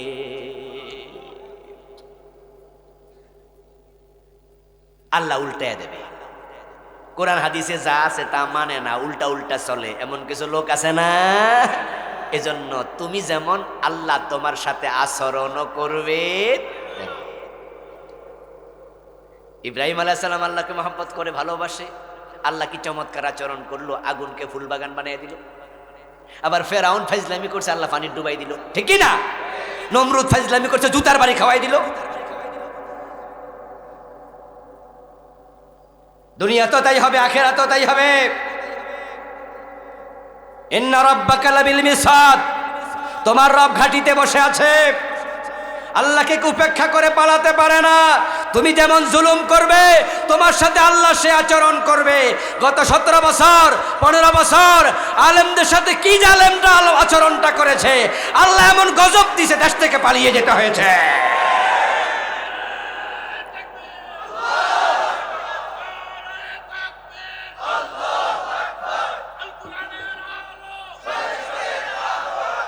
প্রিয় ভাই, আপনি যেমন হবেন আল্লাহর আচরণ আপনার সাথে তেমন। আপনার আমল তো আল্লাহর ব্যবহার আমলের আলোকে হবে। ওই লোকগুলো উল্টে গেল। মানুষ যখন পা উপরে যাবে তখন তার মাথা নিচে থাকবে, কিন্তু মাথার উপরে হাঁটবে না। নবীজি বলছেন ওই লোকগুলো আলা উজুহিহিম, চেহারার উপরে হাঁটবে, চেহারার উপরে। আল্লাহ মাথাটা একটু বাঁকা করে তার মুখের উপরে তাকে হাঁটাবেন। কারণ হলো যত অপরাধ মানুষ করে অধিকাংশ মুখ দিয়া করেছে। হারাম খায় মুখ দিয়া, মিথ্যা বলে মুখ দিয়া, গীবত করে মুখ দিয়া। ইসলামের বিরুদ্ধে কত ষড়যন্ত্র, কত মিটিং, কত মিছিল এ মুখের অপব্যবহার করছে। আল্লামা সাইদির মতো লোকটার বিরুদ্ধে যারা আদালতে মিথ্যা সাক্ষী দিছে, এটা কি মুখ দিয়া দেয় নাই? 10-20,000, 50,000, 1 লাখ টাকা দিছে আর মিথ্যা সাক্ষী দিছে। আরে মুসলমানের সন্তান, উল্টা চলো না, আল্লাহ উল্টাই দেবে। ওই হিন্দু মিয়া সুখরঞ্জন বালি, সে আল্লামা সাইদির বিরুদ্ধে মিথ্যা সাক্ষী দিতে রাজি হইল না। আর মুসলমানের সন্তান হইয়া তুমি মিথ্যা সাক্ষী দিয়া এই লোকটাকে 13 বছর জেল খাটাইলা। আল্লাহ তোমারে ছাড়বে না, সেদিন উল্টাইয়া দেবে, কোনো নেতা বাঁচাইতে পারবে না। কে বাঁচাবে? সেদিন বাঁচানোর কেউ, আল্লাহ উল্টাইয়া দেবে। মুখের উপরে হাঁটতে হাঁটতে তারা হাসরের ময়দানে যেতে থাকবে, কিন্তু হাসরের ময়দানে যাওয়ার আগে ফেরেশতারা তাকে ধরে ফেলবে। ফেরেশতারা বলবে যে না, ওখানেও তোমারে ঢুকতে দেব না। কিসের হাসত তোমার? ইউখাযু বিন-নাওয়াসি ওয়াল আকদাম, সূরা রহমান না? ইউরাফুল মুজরিমুনা বিসীমাহুম, এ পাপিষ্ঠদেরকে তাদের চেহারা দেখে, তাদের হালত দেখে ফেরেশতারা চিনে ফেলবে। সব মানুষ পায়ে হাঁটে, এগুলো কেন মুখের উপরে হাঁটে, এগুলো কেন উল্টে গেল? তাই ফেরেশতারা যাবে কপালের চুল এবং পায়ের তলায় শক্ত করে ধরে মেরুদণ্ডের হাড্ডি ভেঙে ফুটবলের মতো গোল বানাইয়া ফেলবে। ফায়ুখাযু, ধরবে, বিন-নাওয়াসি, নাওয়াসি শব্দটা নাসিয়াতুল শব্দের বহুবচন। নাসিয়া মানে হচ্ছে কপালের এখানের চুলকে বলা হয় নাসিয়া। ফেরেশতারা যায় এখানে চুলের মাঝে ধরবে। ওয়াল আকদাম, আকদাম হলো কদমের বহুবচন। কদম মানে পা, কদম বুসি, শুনেন নাই? এক হাত দিয়ে ফেরেশতা কপালের চুল ধরবে, আর এক হাত দিয়ে পায়ের তলা ধরবে, মেরুদণ্ডের হাড্ডি ভেঙ্গে গোল বানাবে। ফালা নুকিমু লাহুম ইয়াওমাল কিয়ামাতি ওয়াজনা। আল্লাহ সূরা কাহফের শেষ দিকে বলে, এই জাতীয় পাপীগুলার জন্য আমি মিজান সেদিন দাঁড় করাবো না, তাদের কোনো হিসাবই নিব না। ফেরেশতা তাদেরকে বিনা হিসাবে জাহান্নামে ফেলে দেবে। বিনা হিসাবে জান্নাত, এই ওয়াজ অনেক শুনেছেন, কিন্তু আজকে শুনলেন বিনা হিসাবে জাহান্নামেও কিছু লোক যাবে। বিনা হিসাবে জান্নাত শুনেছেন হাদিসে, আর বিনা হিসাবে জাহান্নাম এটা শুনলেন কোরআনে। উল্টা চলবেন না। আল্লাহ বলছে সুদ খাইও না, তো সুদ খান কেন? আল্লাহ বলছে ওয়ালা তুকসিরুল মিজান, আছে না? ওয়াকিমুল ওয়াজনা বিল কিসতি ওয়ালা তুকসিরুল মিজান।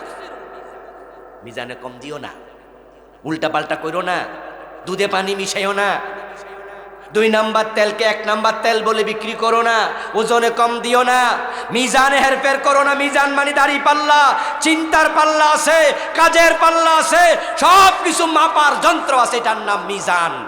সামনে নির্বাচন, 1000 টাকা দিলে ভোট দিয়া লাইব, এমন কিছু লোক আছে না নাই?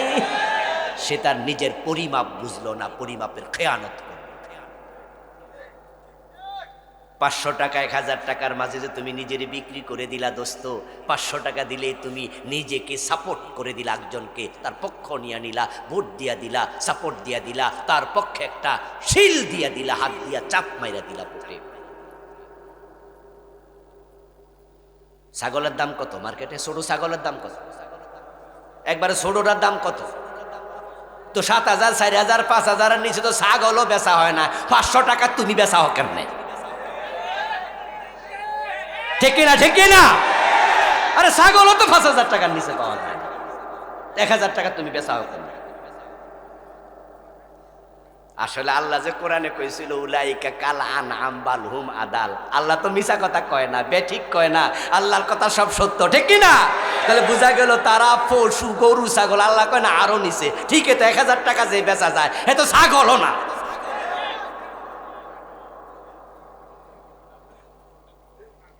আরে ভাই কিছু রাতা মুরগি আছে, এই 1200 টাকা বেচা। সামনে নির্বাচনে টাকা দিয়ে ভোট বেচা কেনা হবে না। আমরা কেউ টাকা দিয়ে ভোট বিক্রি করব না, রাজি আছেন না নাই? শোনেন, আরে আপনার কারণে আমরা ভালো নেতা পাই না, আর ভালো নেতৃত্বের অভাবে এটা সোনার বাংলা হয় না। কত আগে সোনার বাংলা হয়ে যেত রে ভাই, কত আগেই হতো। আল্লাহ তাআলা এই দেশের যে আবহাওয়া দিয়েছেন এটা আনফেরালাল, আনফেরালাল। আরে সৌদি আরবে যারা হজ করতে গেছেন দেখেন না কত গরম, ও দেশে মরুভূমি, দেখবেন যে কিচ্ছু হয় না। গাছপালা যদি থাকে দুবাইতে, কাতারে, সৌদি আরবে, এগুলো সবগুলো দেশ আল্লাহ আমার ঘোরার সুযোগ দিছে, সেখানে গাছপালা দেখেছি, তবে তাকায় দেখছি গাছের নিচে পাইপলাইন। সকালেও পানি দে, বিকালেও পানি দে, পানি না দিলে গাছ মরি যায়। তুরস্কে গিয়েছি, আমেরিকায় গিয়েছি, পৃথিবীর সেরা দেশ, উন্নত দেশ আমেরিকা। সেখানে 50টা অঙ্গরাজ্যের মাঝে 20 থেকে 30টা 3 মাস 4 মাস 5 মাস বরফের নিচে ঢাকা থাকে। তুষারপাত হয় শীতকালে, গাছের পাতা পর্যন্ত থাকে না। ফল ফলাদি হবে কেমনে? ফসল হয় না 3 মাস 5 মাস। তার কি একই অবস্থা, 3-4 মাস ফসল হয় না। আর আমার দেশে 12 মাস ফসল হয়। আমাদের দেশে অতি ঠান্ডাও নাই, অতি গরমও নাই, তারপরও আমরা গরিব হেরা ধনী, শুধুমাত্র নেতাগুলা বাটপার, তাদের কারণে। অসৎ নেতৃত্ব। সবাই না, কিছু ভালো নেতা আছে, তবে সংখ্যা খুব কম। নেতার দোষ দিয়ে শুধু একচেটিয়া লাভ নাই, দোষ আপনাদেরও আছে, কারণ আপনারা তো টাকা না দিলে আবার ভোট দেন না। এই জন্য নির্বাচনের আগের রাইতে ঘরে মোমবাতি জ্বালায় বইয়াতে টাকার লাইগা কিছু লোক আছে না, এই রাত ঘুমায় না, কয় আমি তো জানি আইব, বরং অপেক্ষায় থাকে কখন দরজায় টোকা পড়বে। তারপরে আইলে জিগা আপনার ঘরে ভোট কয়টা? কয় 5টা। কয় দেন 5,000 টাকা। কিভাবে সুবহানাল্লাহ কইয়া লয়? হারাম টাকা বিসমিল্লাহ কইয়া খাওয়া শুরু। প্রার্থী 3 জন আসলে 3 জন থেকেও টাকা নেয়, এমন কিছু হারামি আছে না? ভোট দিবে একটা, টাকা নিছে কয়জনের? কি বাট ফার রে। আবার এই লোক পরে আবার কয় এমপি সাহেব কাম করে না। এই মিয়া, তুমি কামের অধিকার চাও কিভাবে? তুমি তো হারাম খাইছো, ঠিক কিনা? এই এমপি 1000 করে টাকা দিয়ে যদি ভোট কিনে, 2000 করে টাকা দিয়ে ভোট কিনে নির্বাচন করতে, বেড়া 10 কোটি 5 কোটি 20 কোটি খরচ হয়ে যায় না? এমপির বেতন কত? এমপির বেতন হলো সব মিলে 1.5 লাখের বেশি না।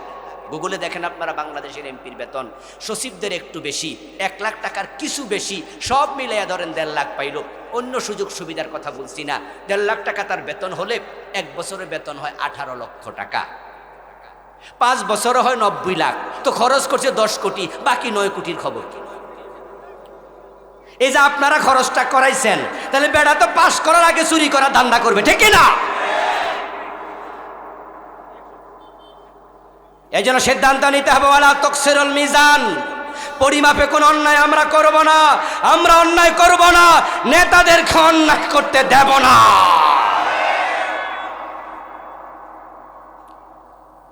ওই মানুষগুলোকে আল্লাহ তাআলা উল্টায়া দেবেন, তারা জাহান্নামে চলে যাবে বিনা হিসাবে।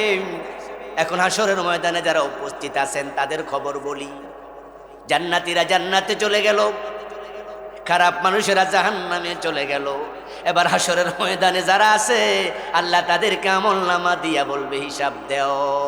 আল্লাহর সামনে হিসাব দেয়া বড় কঠিন, তাই নবীজির শাফাত দরকার আছে না নাই? তাই সেদিন নবীজি এই মানুষগুলোর জন্য শাফাত করবে। যারা বেঈমান, কাফের, মুশরিক, এগুলো হাশরের ময়দানে ঢুকতে পারবে না। অতি খারাপ যেগুলো, আল্লাহ এগুলোর এমনি সাইজ করে নেবে, কোনো হিসাব টিসাব দরকার নেই, যা। আর অতি ভালো যারা, তারা অলরেডি বিনা হিসাবে জান্নাত পেয়ে গেছে। এখন যারা ভালো আছে, মন্দ আছে, 2 নাম্বার টাইপের লোক, এরা সেখানে পড়ে আছে। এবার নবীজির শাফাত তাদের জন্য হবে যাদের আমল নামায় সওয়াব আর পাপ দুইটা মিললে দেখা যাবে যে সওয়াবের কমতি সামান্য আছে। এখন নবীজির শাফাত পাওয়ার জন্য আমল করো, আমল করো, আমল করো। কারণ যাদের আমল নামা বেশি খারাপ, আল্লাহ তাদেরকে সুপারিশ করার অনুমতিও রাসূলকে দেবেন না। যারা মোটামুটি পরীক্ষায় 28, 29, 30 পায়, এক্সামিনার কয় যা আর 2-3 নাম্বার। কলম যেহেতু আমার হাতে আছে, আমিও তো একজন শিক্ষক, তো যখন পেপার কাটি না, পেপার কাটার সময় যখন দেখি যে মোটামুটি 28 পাইছে, নর্মালি আমি 28 পাইলে আর ফেল করাই না। আরে ভাই, যে একবারে গদ্দপ তাকে কিসের এহসান করে? কিন্তু যে 28 পর্যন্ত পাইছে, তাহলে বোঝা যায় কিছু পরিশ্রম হইলেও করছে। এখন আমি যদি তাকে প্রশ্নের মাঝে যেখানে 5 দিছি, 3 দিছি, একটু এক এক করে বাড়াইয়া দেয়, 4-5টা প্রশ্নে বাড়াইলে 33 হয়ে যায় না? এটা এক্সামিনাররা করে। এবার বলুন তো, দয়া কি আমাদের বেশি না আল্লাহর বেশি? আচ্ছা, যে পাইছে মাত্র 15 হেরে দয়াটা কোন জায়গা দিয়ে দেখাইতাম। আমরা যখন দেখি যে নাম্বার 15, নাম্বার 12, নাম্বার 13, তখন তাকে আর দয়ার প্রশ্নই আসি না, তাকে সরাইয়া দিই, পেপারটা সরাইয়া রাখি, যেটা গদ্দপ, ছাত্রই না, কিসের লেখাপড়া করছে। হাশরের ময়দানে আল্লাহর সামনে যাবেন, ফাআম্মা মান থাকুলাত মাওয়াজিনুহু ফাহুয়া ফি ঈশাতির রাদিয়া ওয়া আম্মা মান খাফফাত মাওয়াজিনুহু ফাউম্মুহু হাবিয়া। ওজন যখন কম, ওজন যখন বেশি, আল্লাহ ওজন আল ওয়াজনু ইয়াউমা ইযিনিল হক, ওজন হবে যথাযথ। কিছু মানুষ জাহান্নামী হবে, নবীজি বলেছেন শুধু উকনের ডিম পরিমাণ সওয়াবের কমতির কারণে। কি পরিমাণ? কিরে ভাই, কথা কি শোনে না? কিসের ডিম? আমি হাদিস এই বইতে লিখছি, এই বইটা লিখতে গিয়া নতুন নতুন হাদিস পাইয়া মজা লাগছে, এজন্য পড়ার কোনো শেষ নাই। এই হাদিস পড়া আমি অবাক হইলাম যে সৌদি আরব, তাহলে বোঝা গেল 1400 বছর আগে উকুন। এবং নবীজি এত চমৎকার উদাহরণ দিলেন, একবার জীবন ঘনিষ্ঠ উদাহরণ। উকুন ছোট, তার ডিম আরো কত ছোট। রাসূল বলে ওটুকু সওয়াব কম, সেও জাহান্নামী হয়ে যাবে। এটা আল্লাহর কোরআন বলছে, ওয়া আম্মা মান খাফফাত মাওয়াজিনুহু ফাউম্মুহু হাবিয়া। যার আমল নামা হালকা হয়ে গেল, তার স্থান জাহান্নাম। কতটুকু হালকা আল্লাহ কোরআনে বলে নাই, নবীজি ব্যাখ্যা করছেন যে উকুনের ডিম পরিমাণ। ওই লোককে সেদিন আল্লাহ আফসোসে ফেলাইয়া দেবেন, তবে পরে আবার গ্রেস দিয়ে আল্লাহ ছেড়ে দেবেন ইনশাআল্লাহ। আফসোসে ফেলে দেবেন, সে লোকটা আফসোস করে বলবে, আরে যদি দুনিয়ায় থাকতে একটাবার বেশি আলহামদুলিল্লাহ পড়তাম, একটাবার বেশি সুবহানাল্লাহ বলতাম, তাহলে আজকে তো আমার এই সামান্য সওয়াবের কমতি হতো না। কারণ হাদিসে তো আছে, সুবহানাল্লাহ আলহামদুলিল্লাহ একবার পড়লে আকাশ এবং জমিনের মাঝখানে যে ফাঁকা জায়গা, আল্লাহ ওই পরিমাণ সওয়াব লিখে দেয়।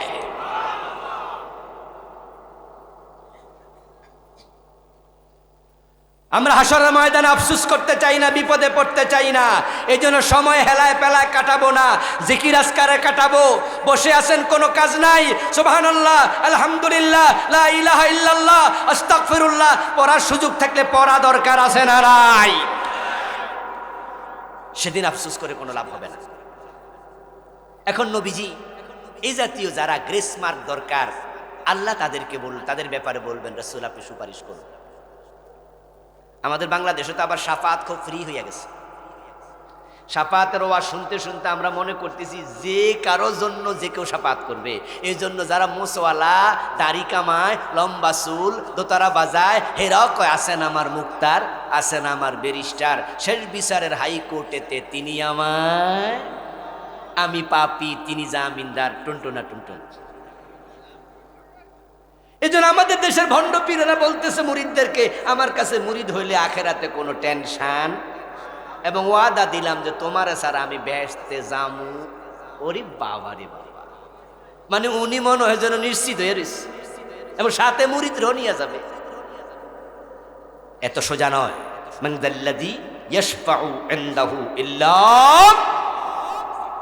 শাফাত সত্য, আর শাফাআতু হক, এটা আমাদের আকীদা। কিন্তু শাফাত আল্লাহর নিয়ন্ত্রণে থাকবে, যে কেউ কারোর জন্য চাইলেও শাফাত করতে পারবে না। শাফাতের জন্য আমল বাড়ায়া দাও, এরপরও ঠেকে গেলে নবী শাফাত করবে, কোরআন শাফাত করবে, রমজান শাফাত করবে, আলেমরা শাফাত করবে। আপনার যে নেক সন্তান আছে, সে যদি জান্নাতি হয়ে যায়, মা বাবার জন্য নেক সন্তানও শাফাত করবে। কিন্তু যার নাম বাড়ি কম, তার কিসের শাফাত? তো আমলের ক্ষেত্রে আমরা অগ্রগামী হতে চাই, আখেরাতের কথা মাথায় রেখে দুনিয়া চলতে চাই, তাহলে আল্লাহ আখেরাত সহজ করে দেবেন। আল্লাহ তাআলা আমাদের সকলকে আজকের এই সামিয়ানার নিচে যেভাবে একসাথে বসে আছি, আল্লাহর জান্নাতে একসাথে যাওয়ার তৌফিক দাও। সবাই বলেন আমিন। হাযা মা ইনদি ওয়াল ইলমু ইনদাল্লাহ আলাইহি তাওয়াক্কালতু ওয়া ইলাইহি উনীব।